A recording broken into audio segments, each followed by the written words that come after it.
And now it's my privilege to introduce the 2025 Commencement Address speaker, Dr. Cecil Reynolds.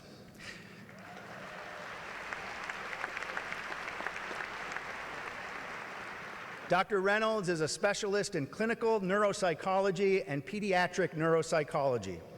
He has authored over 300 scholarly publications and authored or edited more than 50 books.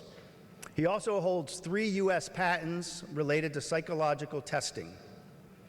As a medical practitioner, Dr. Reynolds built a clinical practice treating trauma victims and individuals with traumatic brain injury, and he served as chief of neuropsychology at Sandstone Psychiatric Hospital. He is a distinguished practitioner and fellow of the National Academies of Practice, a past president of the National Academy of Neuropsychology, and the current editor of the Journal of Pediatric Neuropsychology.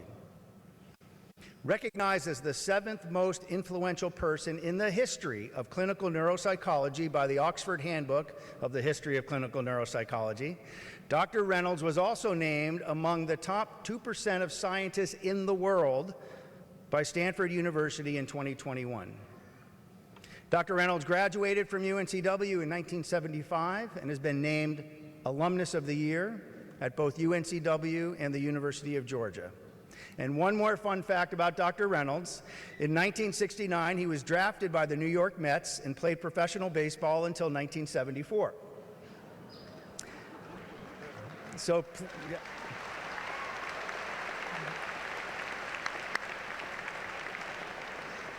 as a pitcher, no less. So please join me in welcoming Dr. Cecil Reynolds.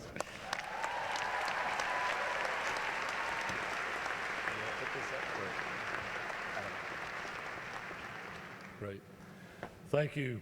Thank you. I will deviate from the script a little bit to remind everybody that back when I played professional baseball, it was in my other body. I am, though, tremendously honored to be here today to share with you and with your families this incredible event. But I'm honored also as a first-generation college student and a native Wilmingtonian, but even more so as a proud graduate of this outstanding institution of higher learning, the University of North Carolina, Wilmington, class of 1975. Today is also a great new challenge for me. I was asked to keep my talk to 10 minutes.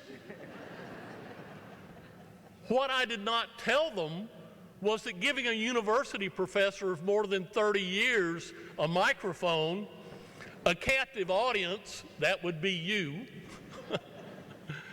and a 10-minute time limit is kind of like giving a 16-year-old boy keys to a Ferrari and telling him he can't drive over 55. It's generally a bad idea. And besides, I don't think I can talk for less than an hour. So now that I can feel your anxiety rising along with a lot of theirs, I will say that I've always loved a challenge. So today I'm determined not to hold you here at the cusp of the next leg on your journey of life. Instead, I will move on to bring you words of congratulations, but also a map for finding success. And perhaps most critically, I will offer you guidance for excelling as a human. You now have the potential to be the next great generation, but you are responsible for how that turns out. Not just for you personally, but for those with whom you interact every day. You are to be congratulated for your efforts, for your tenacity, and your dedication to self-improvement and self-determination. You took charge of your life. You made it, and now you move on to determine the next steps of your life's journey. With this move comes great responsibility. As graduates of a major university program, you now hold in your actions prominent and robust influence and outsized responsibility in this world. You also all share a desire to predict your future. You ask, who will I become now? What will I accomplish? Where will I take my life? Some of you have detailed plans, and others of you are still searching. No matter where you are on that continuum, the only accurate means of predicting your future is to create it. The choices you make next will create that future.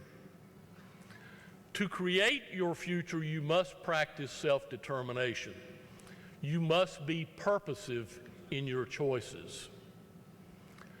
For a map, I implore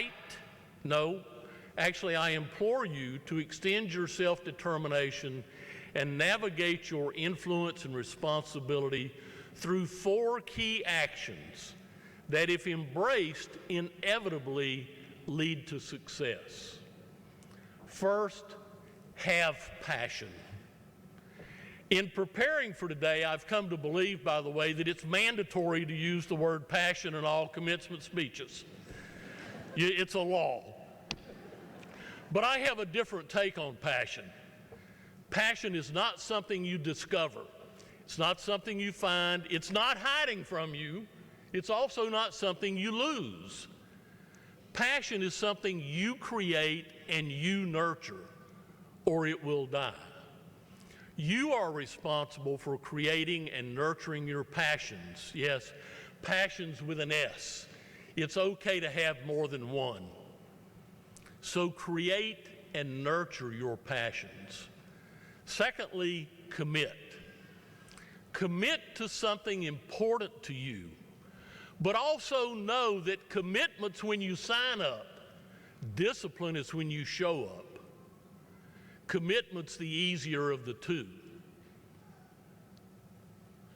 Also know that the best commitment you can make is to excellence. Demonstrate commitment every day. But also, you must practice discipline. Show up. Walk the walk. Be determined. Carry your share of the responsibilities of your life, whether in personal relationships, in work, or in business. In all psychological studies of success, there is no better single predictor of success, however defined, than conscientiousness, which is the expression of discipline. Long before I studied psychology, this was instilled deep in my bones by my father, who happened to be a career United States Marine of 31 years, many of which were spent as a drill instructor. And turns out he was right. So practice discipline. You must also, though, practice leadership. Leaders are not so chosen because they are the best at a particular job or activity. A team captain in baseball, for example, is not always the best hitter or the best pitcher. A leader is a person who is dedicated and skilled at making other people the best they can be. You do not lead by outperforming others at their job. You lead by making everyone around you better. Practice leadership. Do these 4 things and you will be successful. But there is more to living than the successes this will bring. I ask that you seek to excel at being human, and to do so, again, by conscious choice. So now, I will dare to tell you how to excel at being human. You are, I believe, the first generation of college graduates since 1968 to never have had the benefit of visiting Mr. Rogers' neighborhood anew each week. So I would ask you to go back and watch it and show it to others. We live in a harsh world, and as graduates of this university, you will have an eminent influence on how this world progresses and in what direction. Choose to be a good neighbor. We can build physical strength by lifting weights, but we build spiritual, characterological, and societal strength by lifting others. Choose to lift others. Know that none of us makes our way in this world alone. We pay it forward by giving back to the people and the institutions that have supported us and encouraged us to become who we are. Choose to give back. We excel at being human when we bear another's burden, when we defend and protect those who cannot adequately defend themselves. I would implore you to choose justice and mercy at every opportunity. Also know that it is easier to criticize than to create. We live in a world of stone throwers. Stones can hurt, damage, even destroy. I would ask you to choose instead to be a stone catcher. Choose to excel at being human. These choices are yours to make. You determine who you will next become, and that person is the person you will live with for the rest of your life. Choose to be the person you want to live with. So there you have it. All the secrets that I have of how to go forward from here, to commence the next phase of your life, to create the future of your choice. So now take hold, go forward with these assertions in mind, and make you and all of us better. I know that you can. Oh, wait, I almost forgot the most important rule of all.